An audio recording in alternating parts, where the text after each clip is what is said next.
सिद्धेभ्यः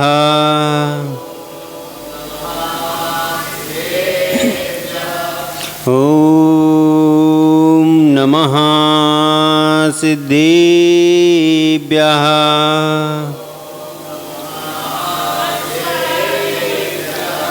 आदिं तीर्थंकर्पिर्भो आदिनाथ आदिव्याधि अदमद मिटे तुम पद में ममिमान ब्रस का होता अर्थ है दयामयी शुभ धर्म ब्रस से तुम भरपूर हो ब्रस से मिटते कर्म दीनों के दुर्दिन मिटे तुम दिन कर को देख सोया जीवन जागता मिटता गा विवेक शरण चरण हैं आपके तारण तरण जिहाज भवदद तट तक ले चलो करुणा कर जिनराज करुणा कर जिनराज करुणा कर जिनराज।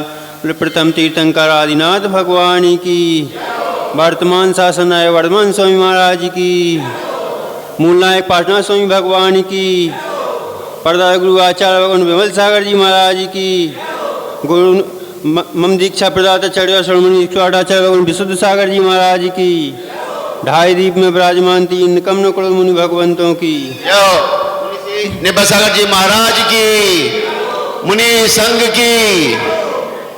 बंधुओं, अपन ने देखा था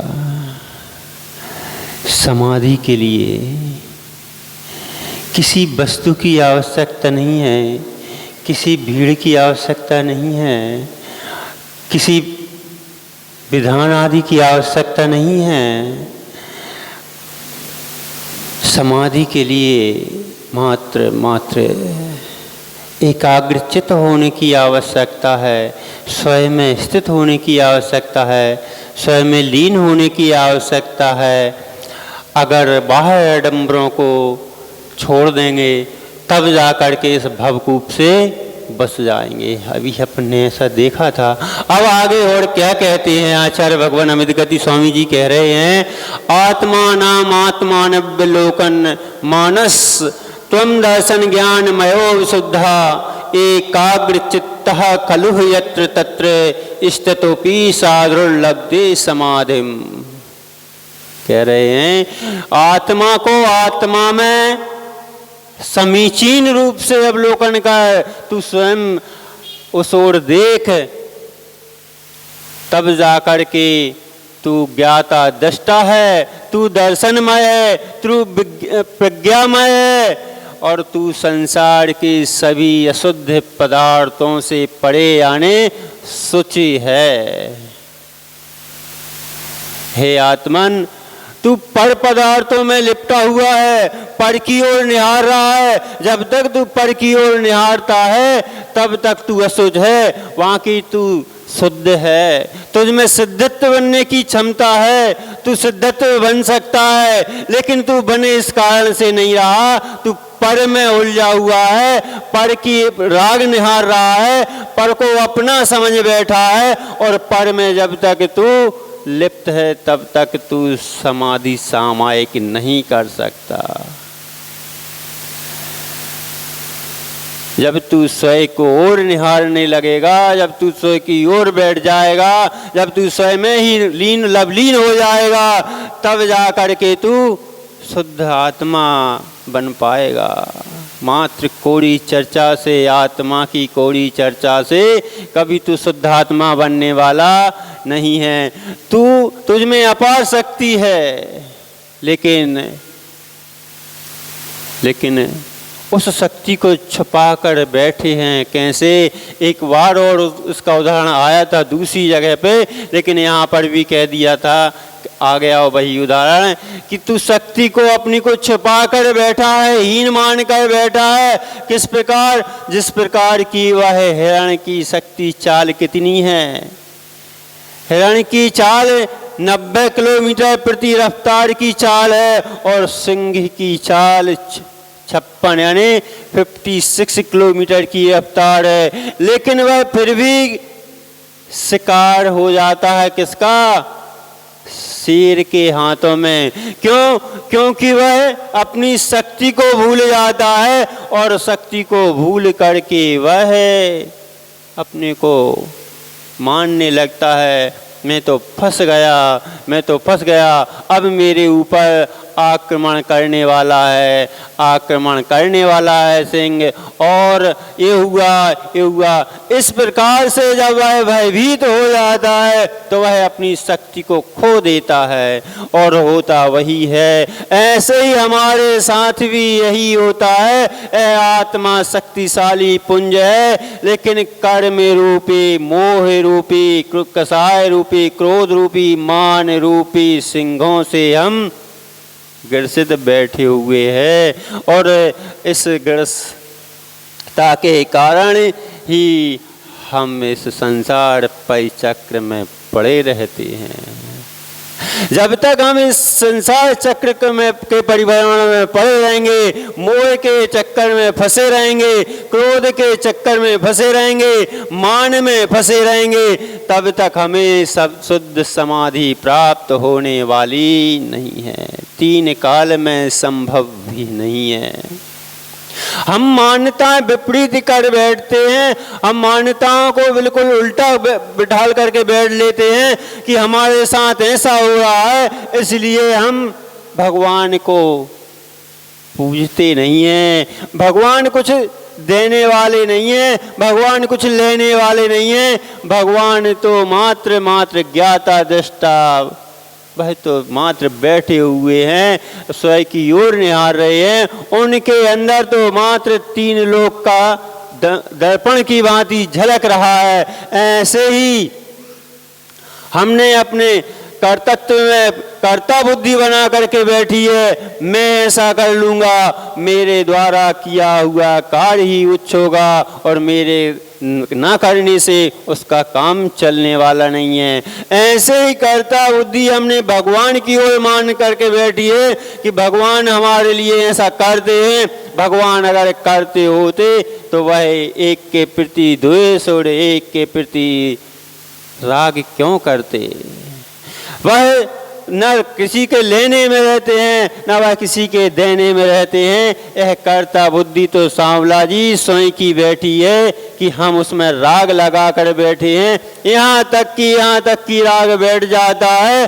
अगर मुनि के प्रति राग बैठ जाता है तो मुनि एक अच्छे लगते हैं और दूसरे अच्छे नहीं लगते, क्योंकि जिसके प्रति प्रदीप जी राग बैठ गया वह मुनि तो हमारे अच्छे हैं, और जिनके प्रति राग हमारा कम है, राग नहीं है, वह मुनि हमें पसंद नहीं आते। यह सब हमारे ही कर्ता बुद्धि है, राग बुद्धि के लेकर के बैठे हैं, तब जा करके हम ऐसा करते हैं। जब तक हमारा एकाग्र चित्त नहीं होगा, आत्मा में आत्मा की लीनता नहीं होगी, तब तक हमें समाधि प्राप्त नहीं हो। समाधि के लिए कोई आवश्यकता नहीं है कि जगह की हो, चाहे भरत क्षेत्र हो, चाहे ऐरावत क्षेत्र हो, कोई भी हो, चाहे कोई सा द्वीप भी हो, कहीं भी हो, जा कर के बैठ जाओ, समता समाधि में धारण कर लो। प्रत्येक समय समाधि चलती है। मरण का नाम समाधि नहीं है, मरण का नाम समाधि नहीं है। प्रत्येक समय जब सामायिक में बैठा है व्यक्ति, तब उसकी समाधि चल रही है, क्योंकि समाधि में व्यक्ति आत्मा में लीन हो जाता है, और जब वह आत्मा में लीन हो जाता है तो वह पर की ओर निहारना छोड़ देता है। जब तक वो पर की ओर निहारेगा तब तक उसकी समाधि नहीं चल रही, वह पर द्रव्यों की ओर निहार रहा है। बाह्य निज को निज आत्मा मध्य में ही सम्यक लोकन करे, तू दर्शन ज्ञानमय विज्ञानमय है, शुद्ध से भी है परे। एकाग्र चित्त उसको तू सत्य जानना, चाहे कहीं भी समाधि हो प्राप्त उसको जानना। कहीं भी हो सकती है समाधि, कभी भी हो सकती है, कैसे भी स्थिति में हो सकती है, चाहे वह भरत क्षेत्र में हो, चाहे जम्बू द्वीप में हो, चाहे पर्वत पर हो, चाहे कोई से भी द्वीप पर हो, बैठे बैठा व्यक्ति समाधि में लीन हो सकता है। हम मान्यता उल्टी करके बैठे हैं, इसलिए एक बार एक संत के पास एक व्यक्ति पहुंचा, मैं आपका शिष्य बनना चाहता हूं। पहले प्रैक्टिकल करते हैं, पहले लोग प्रैक्टिकल करते हैं फिर विश्वास करते हैं। पहले विश्वास धारण कर लो, प्रैक्टिकल तो अपने आप हो जाएगा। लेकिन मान्यता हमारी उल्टी बैठी हुई है सांवला जी, पहले प्रैक्टिकल बैठते करते हैं। बस साधु के पास पहुंचता है, साधु जी लेकिन पहले हमें कुछ चमत्कार दिखाओ, तब तो हम आपके ऊपर विश्वास करें, मैं आपका शिष्य बनना चाहता हूं। महात्मा जी कहते हैं कल लाना, लेकिन एक काम करना, थोड़ा सा लोहा ले आना। वह व्यक्ति जाता है, लोहा ले जाता है। उन महात्मा जी के पास पारसमणि थी। पारसमणि हर किसी को प्राप्त नहीं होती। पारसमणि सर्प के फन पर हुआ करती है। जो मणिहारी साफ हुआ करता है वह उसको प्रकाश में ही रात्रि में अपना भोजन चुनता है। वह पहले रख लेता है उसको सामने, और उसका प्रकाश जितनी दिशा में फैलता है उतनी दिशा में वह चुगन करता है, यानी भोजन करता है, आहार ग्रहण करता है। ऐसे ही इन महात्मा जी के पास भी पारसमणि थी। उन्होंने बोला लोहा ले आना।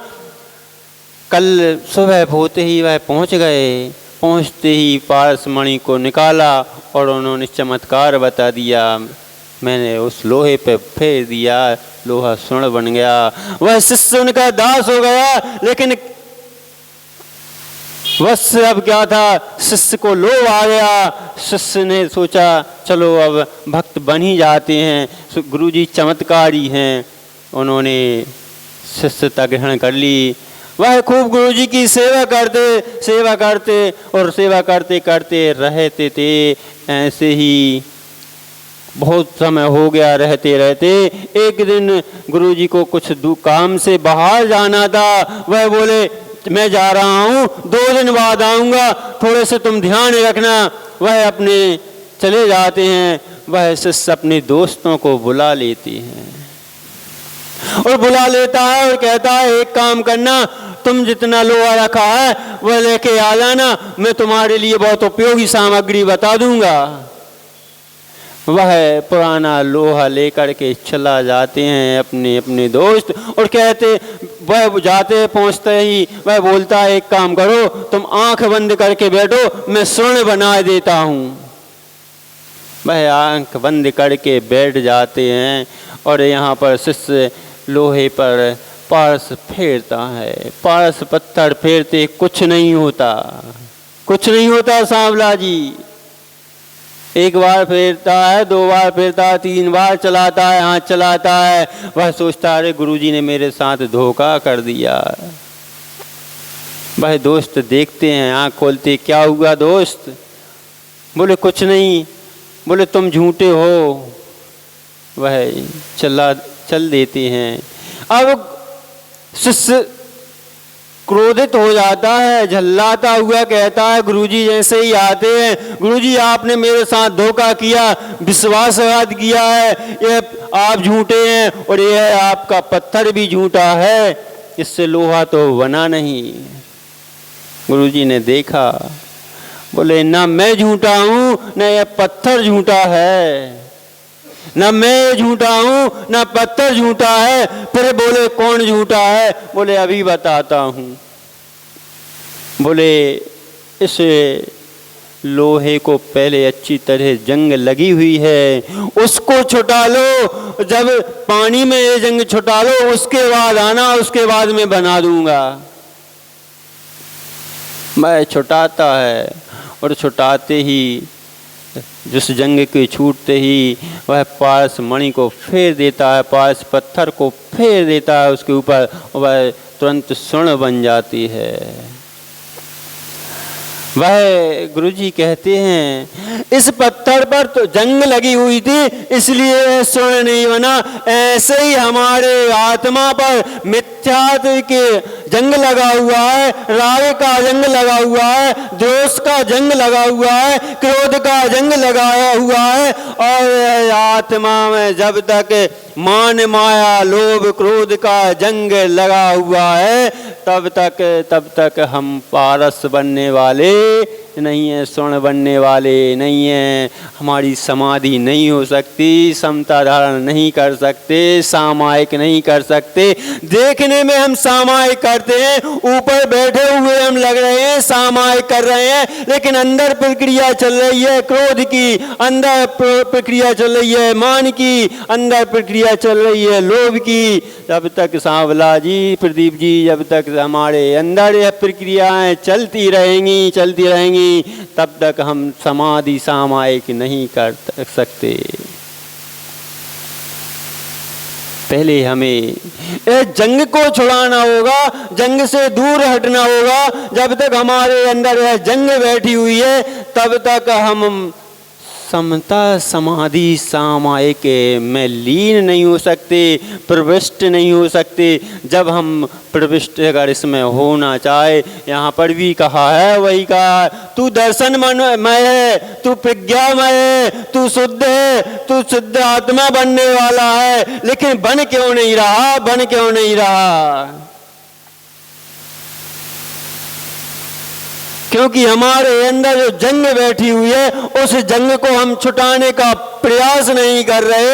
हम जब तक इस जंग को छुटाएंगे नहीं तब तक हम शुद्ध बनने वाले नहीं हैं। शुद्ध जब तक बनेंगे नहीं तब तक हमारे अंदर जंग बैठी रहेगी। यह संसार एक बकरी में के गले में लटकते हुए स्तन की समान है। सांवला जी, रिंकू भैया, आपने गले में लटकते स्तन दिखे बकरी के? बकरी के गले में लटकते हुए स्तन देखे हैं आपने? छिरिया के गले में, बकरी नहीं आ रहा हो समझ में, छिरिया बुकरिया, उसके गले में भी स्तन लटकते हैं, दिखने में सुंदर होते हैं, लेकिन वह उसमें से दुग्ध नहीं निकलता। और वह जब मुख डालती है, तार के अंदर मुख डालती है, तो वही स्तन उनको दिखने में सुंदर है, लेकिन उनमें दूध भी नहीं निकलता, कोई काम के नहीं हुआ करते उससे, और वह उन तार में कांटों में वह फंस उड़ जाया करती है उस स्तनों की वजह से। ऐसे ही हम भी ये संसार हमारे लिए बहुत सुंदर दिखता है, बहुत मोहक दिखता है, मनमोहक दिखता है, लेकिन बिल्कुल उस बकरी के स्तन की तरह है कि दिखने में तो बहुत सुंदर लग रहे हैं, वह स्तन गले में लटक रहे हैं, लेकिन कोई दीन के नहीं, कोई काम के नहीं, कोई मतलब के नहीं, उसमें से कभी दुग्ध निकलने वाला नहीं है।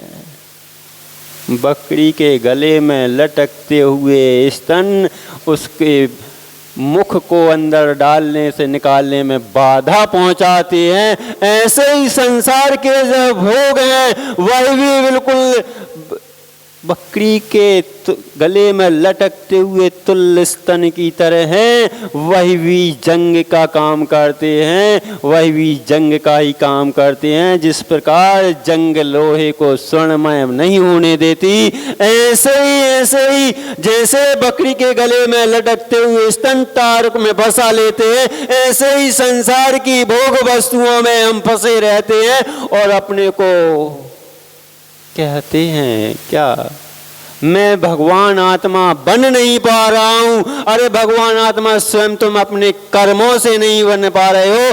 देह देवालय में बैठा भगवत स्वरूप भगवत आत्मा तो बनना चाहता है, लेकिन मन की मानते हैं, क्योंकि मन आगे बढ़ने नहीं देता। मन के जब तक मानते रहेंगे तब तक वह पटकता रहेगा।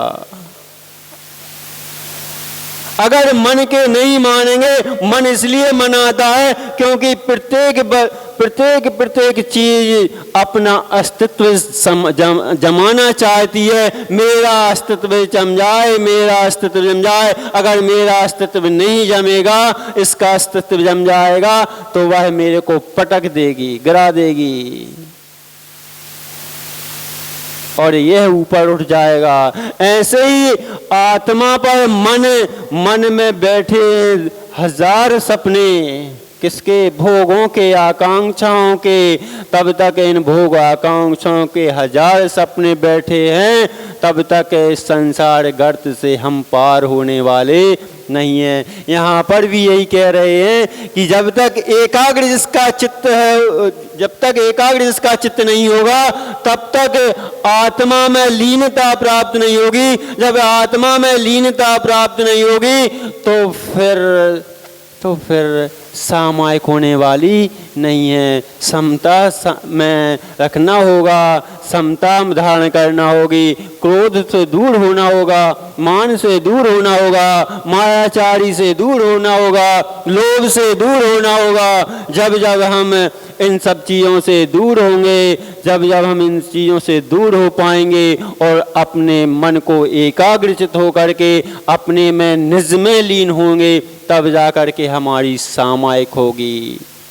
एकाग्र जिसका चित्त है, तू सत्य उसको मानना।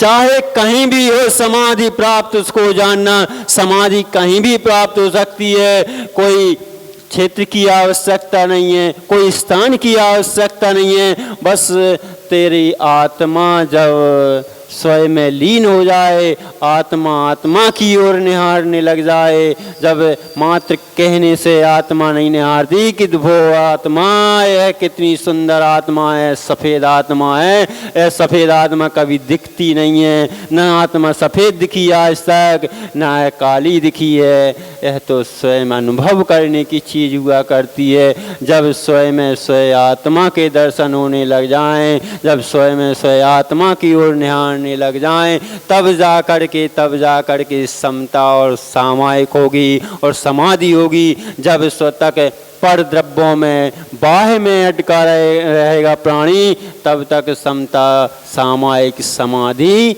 प्राप्त होने वाली नहीं है। ऐसे ही हम भी एक दिन समता में सामायिक समाधि धारण करें, ऐसी भावना से आचार्य भगवान विशुद्ध सागर जी महाराज की जय।